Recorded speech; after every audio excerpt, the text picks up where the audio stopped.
The moment I saw my slide deck appear on the main screen, without my name, without my notes, I knew Ethan Drexler wasn't just here to lead. He was here to rewrite history.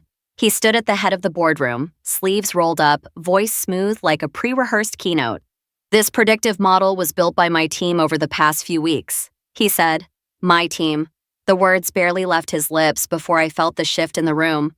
Eyes turned toward him, toward the new boss with the confident grin and a voice full of deliverables. But that model wasn't built over the past few weeks. It had taken me 6 months. 6 months of restructuring legacy data, cleaning up cross-department inconsistencies, re-engineering dashboards that had outlived their use. I had worked weekends, nights, even pulled an all-nighter before the Loginix pitch just to finalize the output accuracy. I had presented the preliminary structure in a closed-door meeting 2 months ago. Ethan wasn't even hired then. And yet here we were, my work, his name, and silence from the room. The CEO, Martin Graves, nodded thoughtfully as Ethan continued. "What makes this model scalable isn't just the logic, it's the operational foresight." I watched him gesture toward a heat map I had agonized over, color-coded layers designed to simplify complexity. I tilted my head slightly. In that moment, I wasn't angry. I was calibrating. Ethan hadn't just taken credit, he'd taken it confidently because he assumed I wouldn't respond. And for now, he was right. After the meeting, he approached me casually in the corridor, coffee in hand like we were colleagues sharing a harmless joke. "Good flow, right?" he said. "Next time we should tag team the delivery. You've got the logic, I've got the voice." I looked at him, not smiling. "You forgot to mention I also have the data." He laughed. "Well, it's all one team now. No need to keep score." That afternoon, my salary was cut by 20%. Official reason, role realignment. Unofficial reality, Ethan wanted budget flexibility to expand his strategy pod. A euphemism for a vanity team made of ex-colleagues from his last firm, none of whom had touched a predictive model in years. I wasn't even informed directly. I received the revised compensation notice from Lucy, his new executive assistant, who had forwarded it with a 2-line note. "Let me know if you have any questions. Happy to help." I didn't reply. Instead, I reviewed the metadata of the file Ethan had presented. The original version still had my user stamp on every tab. The server logs were untouched. Version history, intact. That night I called someone I hadn't spoken to in 6 months. "Brian," I said quietly, "still leading infrastructure?" He paused. "Yes, budget's a mess though. Drexler's freezing every long-term ops request." "Good," I said, "because I have a workaround, and I need you to leave 3 data audit triggers exactly where they are. No cleanup, no patching."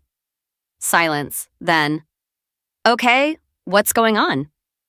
"Just making sure that when the system speaks," I replied, "it says what really happened." I hung up before he could ask more, because this wasn't about protest, it was about precision. And Ethan had just stepped into a structure he didn't understand, with his mouth wide open and his blind spot even wider. By Friday, my access to the strategic resource planner had been downgraded without explanation. No announcement, no internal memo, just a quiet switch from editor to viewer status. While Lucy, who had been with the company for barely 4 weeks, was suddenly listed as platform owner. When I asked her about it in passing, she blinked twice, clearly unaware of what that even meant. "Oh, Ethan just said we were centralizing logins. It's all under one umbrella now," she said, flipping through her tablet like it was a recipe book.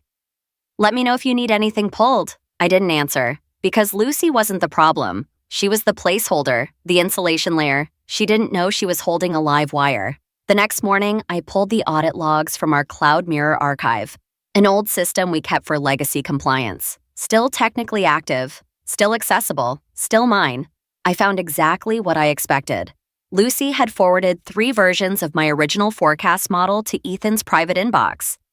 She had no idea how to redact metadata, no idea that every document she opened left a signature behind.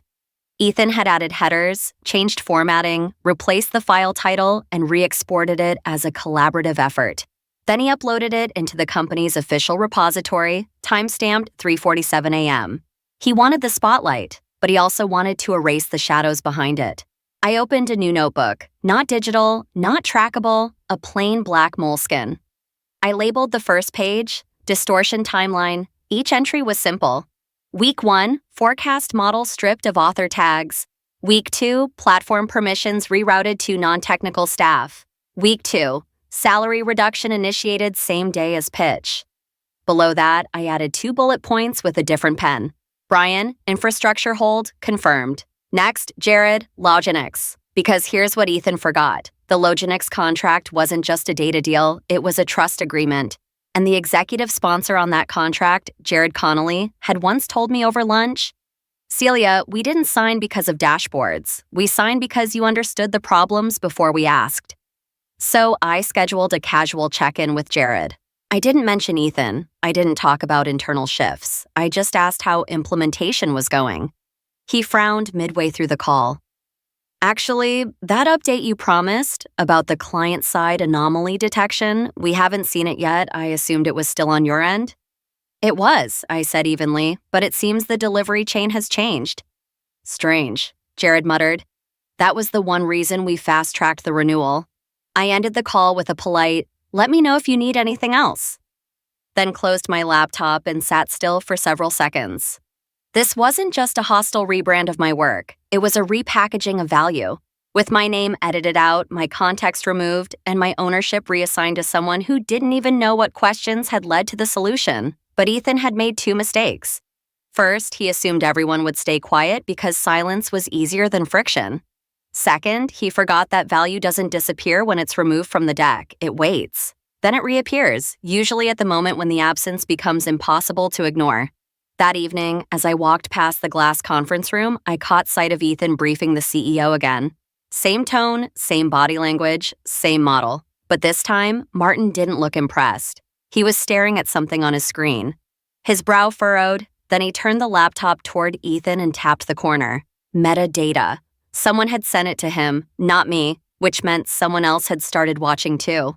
I didn't smile.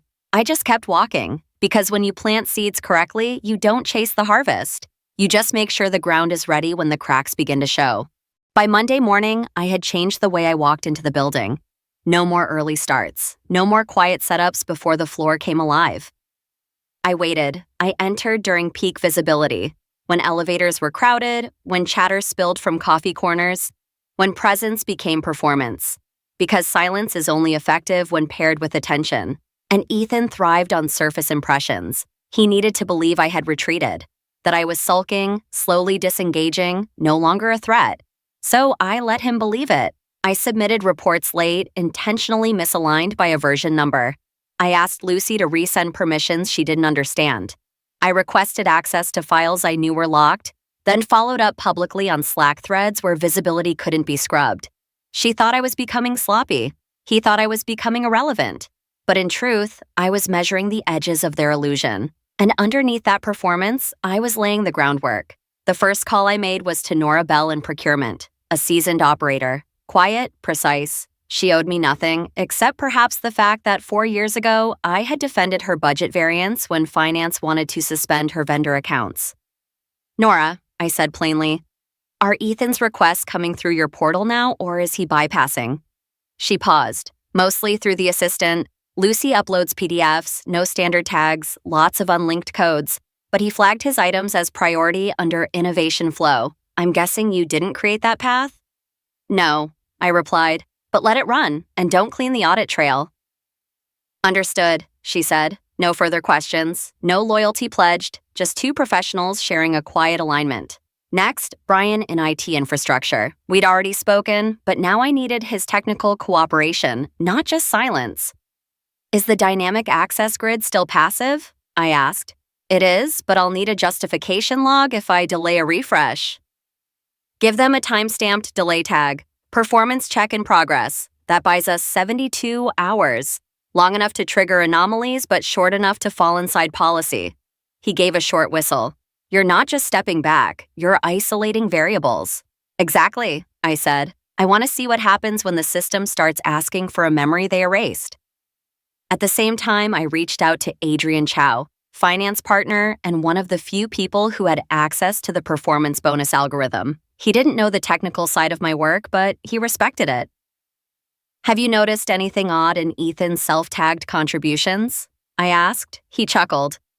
Besides the fact that half of them started the week he got here, yeah, the model attribution logic is misfiring. But he flagged the anomaly engine under his profile, which doesn't make sense because I know for a fact it came from your pipeline. Leave it, I said. Don't fix the misfire, not yet. Each node I contacted wasn't a friend. They weren't allies. They were custodians. Of functions, of flows, of systems designed not to serve egos, but truth. And when you build systems like that, people don't need to like you to respect what you put in place. All they need is a reason to hold the line, and Ethan had given them one. The final message I sent that week was to Jared at Loginex, not through company channels, just a short encrypted line. Next week, when the data lags, ask who designed the baseline. Ask it out loud. His reply came 2 minutes later, already planned, because when systems are under pressure, real voices don't scream. They repeat questions until the room goes quiet. The following Tuesday, Ethan walked into the leadership sync 5 minutes late, holding a tablet and a lukewarm latte, clearly expecting applause. The Loginex dashboard is lagging, Martin, our CEO, said without greeting. They flagged it during their prep call, something about anomaly detection missing from baseline projections. Ethan didn't flinch. We had a slight sync delay, he replied smoothly. Data ingestion was restructured for agility. Our new alignment protocols are still stabilizing. I didn't speak because the word agility wasn't just a misdirection, it was a bluff. The baseline model wasn't missing. It had been disconnected, quietly, carefully, by me, from a version-controlled container only 2 people knew existed. One of them was me, the other wasn't Lucy. In that moment, Martin looked toward me, eyebrows low. Not an accusation, just curiosity. I believe the alignment logic Ethan mentioned was based on a restructured version, I said, but I haven't had access to those changes since the realignment. It was the first time I had acknowledged my exclusion aloud, and the shift was immediate. Ethan's eyes narrowed. Lucy looked down at her notes. Martin simply nodded and moved on, but the room had changed, the air tighter, the margin of error thinner. That afternoon, I saw Ethan pacing in the corridor outside procurement. He didn't notice me. He was too busy whispering sharply to Nora, clearly frustrated that a routine requisition had bounced 3 times. He waved a paper in the air, probably a vendor form, before storming off. Nora walked past me a minute later, her face blank, but as we passed, she slid a folded printout into my hand, a screenshot. Ethan's last requisition had skipped 2 required budget checkpoints and tagged itself under legacy carryover executive discretion. Smart, but not smart enough. That category hadn't been active for 6 years. I smiled, because now the system wasn't just slow, it was contradicting itself, and in contradiction, truth finds daylight. Meanwhile, Lucy had started pinging Brian with IT tickets, access loop, cache purge needed. Why are some of my admin rights timing out? Brian responded exactly as I asked him to, with policy. We can't manually refresh tokens without an authentication chain. Please escalate through platform control. Lucy forwarded the request to Ethan. Ethan ignored it. Instead, he booked a private 1-1 with Martin and labeled it Process Consolidation Proposal. I watched the meeting from my desk. 15 minutes in, Jared from Loginex called Martin directly. His timing was surgical. I just reviewed the projections, Jared said loud enough for half the floor to hear. And I have a question. Who designed the original anomaly thresholds? Martin's face didn't move, but I saw the pause in his fingers as he reached for his keyboard. Ethan tried to respond, but Jared cut him off. Because the person who set those values understood our risk profile better than we did, and I'm not seeing that anymore. Click. Call ended. Ethan didn't speak for several seconds, and in that silence, Martin slowly turned his screen. He didn't say a word either, but on that screen was the same file Jared had mentioned, with the metadata still intact, my name, my timestamp, my version number. That evening, as the floor cleared, I walked past the analytics pod. Ethan sat alone. Lucy hovered nearby, holding her tablet like a shield. He looked up at me, not furious, not panicked, but unsure. Like a man standing on a platform that had begun to shift beneath him but hadn't yet tilted enough to fall. He said nothing, neither did I, because my strategy wasn't to confront, it was to reveal, and the system was just getting started. It started with a calendar invite that didn't go out, One of Ethan's agile impact syncs, those Monday morning rituals where he paraded weekly wins and demanded innovation metrics from people he barely understood. Except this time, the invite never landed. Half the department showed up late. The other half didn't show up at all. Lucy blamed Outlook. Brian didn't respond to her ticket. Because he knew better, the calendar node wasn't broken. It had been reprioritized. Quietly, strategically, by a queue rebalancer we'd installed 2 years ago to prevent server overload during peak loads. A queue that responded not to importance but to credibility scores tied to platform actions. Ethan's profile had dropped below threshold last Friday when he tried to force a manual override on a restricted workflow. No one told him, the system just adjusted. That same day, the Loginix portal timed out mid-presentation. Jared was walking their stakeholders through a custom visual layer, one I had designed with predictive toggles to adapt live, and suddenly, the chart froze. Reloaded, showed blank. Lucy, who was managing technical continuity, offered an apology about latency. "We're still optimizing for live rendering," she said, but there was no latency. The portal was running perfectly. What failed was a trust token, revoked automatically after 3 failed parameter matches by someone without schema permissions, her. The portal didn't crash, it protected itself. Later that afternoon, I heard Ethan pacing near the glass huddle rooms, his voice lower than usual. He was talking to Martin again, this time more subdued. "Working on it. Transition noise. We're reorienting legacy dependencies." Martin's answer was harder to read. "Then maybe you shouldn't have disconnected them before understanding how they were held together." He walked away before Ethan could reply. I didn't see Ethan for the rest of the day. But I didn't need to. His systems were beginning to shake, and they weren't breaking because of sabotage. They were failing from abandonment, from the absence of the one person who used to catch the drift before it turned into a slide. By Thursday, it was no longer isolated. Payroll submitted the wrong compensation batch. Performance review reminders bounced back with misaligned fields. Vendor tickets auto-closed before routing to procurement. The bonus tracking logic flagged a full team overpayment, twice. Each incident minor, each one easy to dismiss, until you stack them and realize the architecture isn't slipping. It's untethered. At lunch, I passed by Lucy again. She looked exhausted. Her eyes were ringed with confusion, no longer the bright assistant floating on Ethan's coattails. She clutched a printed spreadsheet as if holding it tighter might explain why the columns wouldn't align. Behind her, Ethan was in a closed-door call, hands gesturing fast, voice sharper than usual. I didn't stop, but I saw Nora later that evening walking toward the elevators.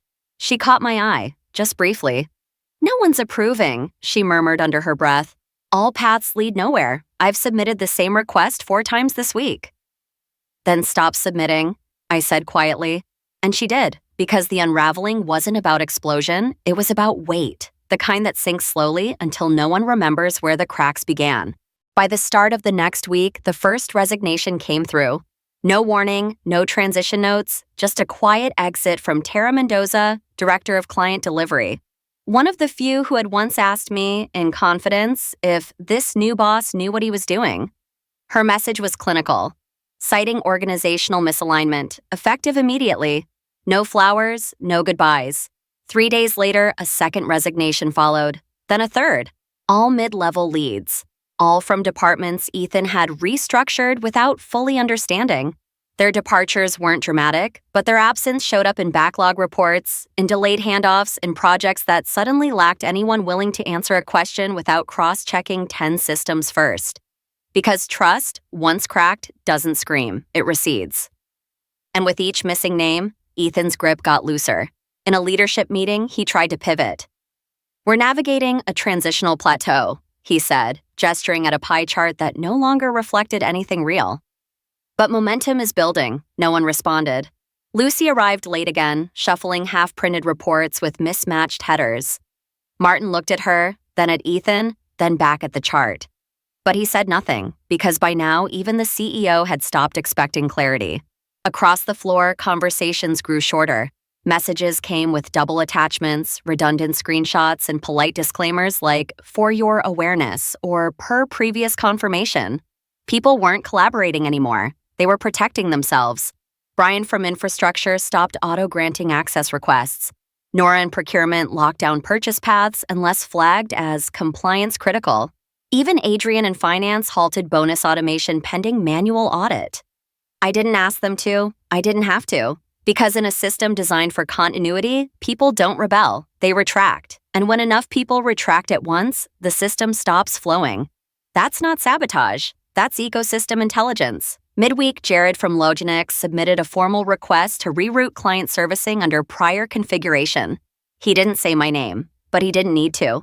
Martin approved it within the hour. Ethan didn't mention it. But that afternoon, I received a Slack ping from a junior analyst named Priya. She had joined 6 months ago, trained under Tara, and once shadowed me for a reporting cycle. Her message was short. I've been asked to rebuild the risk model. I found your archived logic in the old data sandbox. It still works, just thought you should know. I replied with one sentence, let it speak for itself. Because legacy doesn't need a voice. It needs a moment. And that moment was arriving, one trigger at a time. It began with a file name, not a crisis, not a headline, just one file, an onboarding template that failed to load, then a benefits dashboard that froze halfway through a renewal cycle, then a legal clause, auto-inserted for contractor agreements, missing from the template library. Ethan brushed them off. Teething pains, he told Martin. System migration noise. But there was no migration. There was no noise. There was just the quiet consequence of a system that no longer recognized the hands touching it. Lucy submitted a help ticket to it. It was returned unread. Brian's team had implemented a permissions filter. All executive fast-track requests were paused pending identity verification. Lucy had no signature authority. Ethan did, but his digital ID had expired 2 days earlier, unnoticed. The system hadn't rejected him, it simply forgot him. That morning, Martin tried to approve a bonus batch. The platform returned a soft error. Insufficient clearance, please consult system owner. He forwarded the message to Ethan. No reply. Because Ethan was busy trying to make sense of why the quarterly review sync had vanished from the global calendar, why 3 active dashboards now showed blank grids, and why Loginix had rerouted all communications through Jared directly, bypassing Ethan's team entirely. No one had announced a revolt. There was no mutiny, but the architecture had stopped answering. And when Martin called an emergency meeting to address process continuity issues, the room was filled, but not aligned. Lucy entered late again. Ethan stood, face strained, holding a printout of user logs that meant nothing without context. The systems are intact, he insisted. We just need better visibility. Martin leaned back, then explained this. He slid a screenshot across the table. It was a metadata log. The author field showed my name. The timestamp, 2 quarters ago, before Ethan had ever touched the file. Ethan opened his mouth, closed it. Martin looked around the room. Tell me who here knows how that model actually works. Silence. Then Nora, from procurement, spoke, slowly, clearly. I only ever saw one person fix it when it broke. She didn't look at me. She didn't have to. Everyone else followed. Brian, Adrian, even Priya from the back of the room. No drama, no confrontation, just wait, rebalancing. After the meeting, Ethan called someone from his office. The door was closed, but the tension seeped through the glass. His voice no longer smooth, fractured, defensive. Lucy sat outside, staring at a frozen screen. I walked past them unhurried, because collapse never sounds like what you expect. It doesn't crash, it stalls, it hesitates. It echoes in the pauses between questions no one dares to answer. Because the only person who ever had answers is no longer in the room. And they made sure of that. The final break didn't come with a scandal. It came with an audit. An internal one, requested quietly by the board after a series of operational inconsistencies reached their threshold. It started with compliance. Someone flagged a mismatch between risk documentation and actual approval paths. Then finance noticed a discrepancy between projected bonus allocations and submitted distributions. Procurement chimed in next. Vendor renewals had been executed without proper routing, some of them under deprecated policy codes. Ethan tried to contain it. He scheduled back-to-back meetings with each department head, spinning half answers and buzzwords like iterative pivoting and transitional redundancy. But no one nodded anymore. They listened politely, then logged off without committing to action.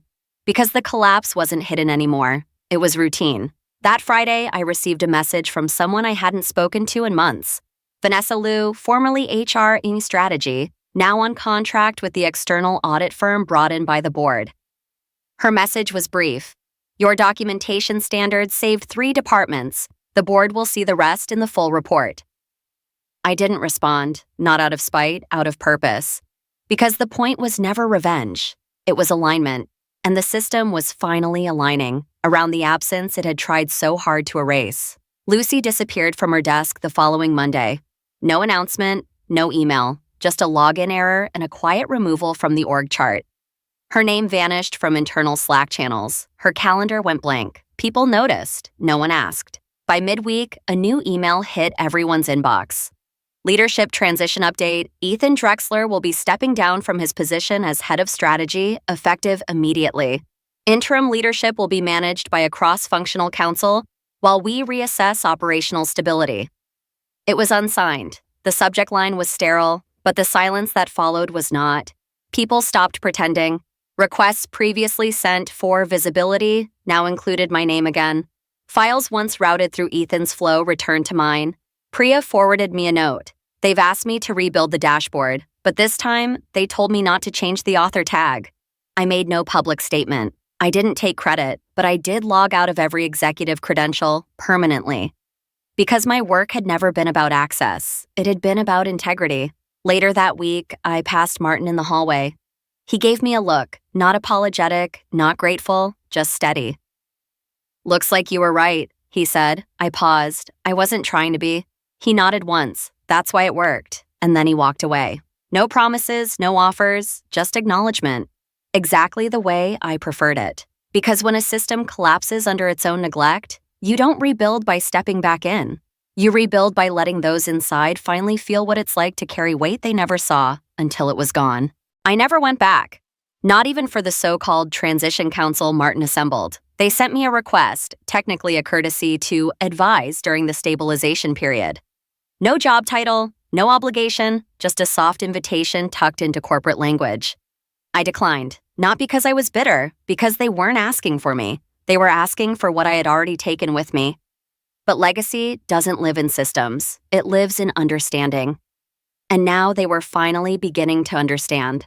Jared from Loginics sent me a handwritten note, just one sentence.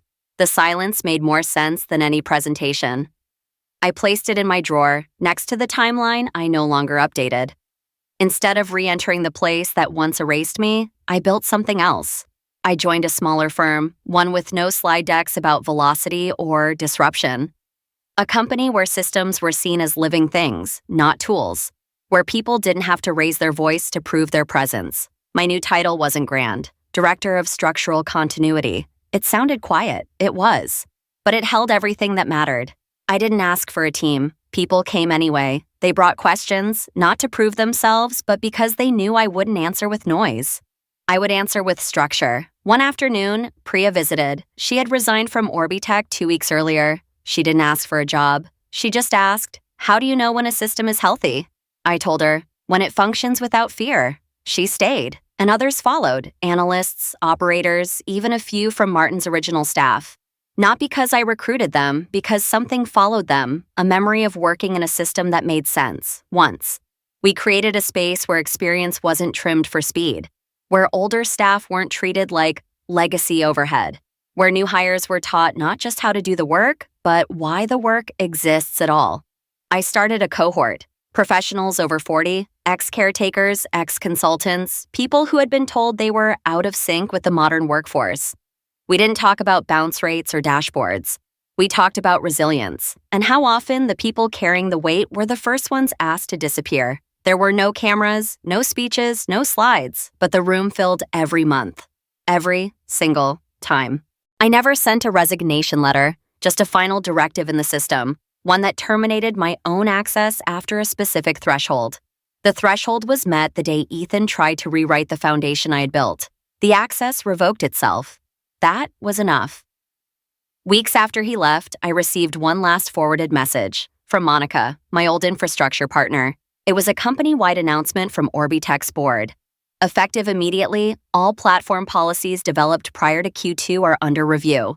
System continuity will be evaluated against original author protocols. Legacy knowledge retention is now classified as critical infrastructure risk. No name attached, just a timestamp. I didn't reply. because even now they still hadn't learned how to speak plainly. But the message said everything. They weren't asking to recover me. They were trying to recover what I represented and what they discarded without ever understanding. That's the thing about legacy. It doesn't live in titles. It's not stored in emails or policy binders. It's not remembered in performance reviews or quarterly charts. Legacy lives in the moment someone reaches for a system and feels it respond correctly, without fear, without friction, because someone once cared enough to build it that way.